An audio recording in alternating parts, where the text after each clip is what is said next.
Today I'm going to teach you how to set up app layout grids in Figma.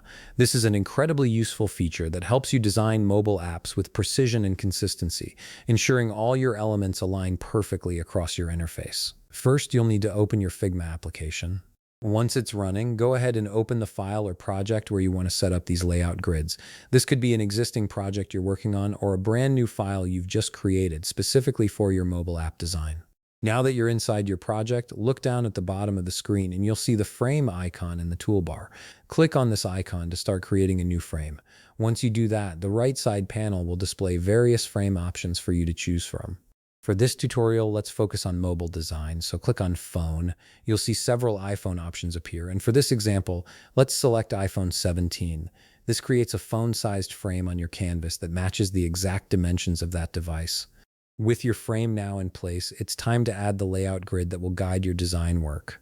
On the right side panel, look for the section labeled Layout. Within this section, you'll notice an option called Flow. Right next to it, you'll see a grid icon. Go ahead and click on that grid icon. This action activates the layout grid on your selected frame, giving you a visual guide to work with. Now comes the customization part where you can really tailor the grid to match your design needs. You can adjust how the grid is structured by changing its configuration. For instance, you might want to set it up as a 2x2 grid or perhaps a 3x3 grid, depending on how many columns and rows you need for your app layout.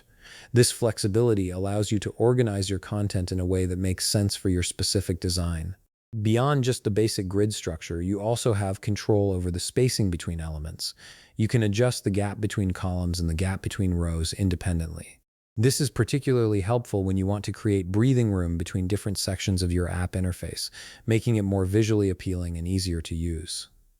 Additionally, Figma lets you adjust the padding around your grid.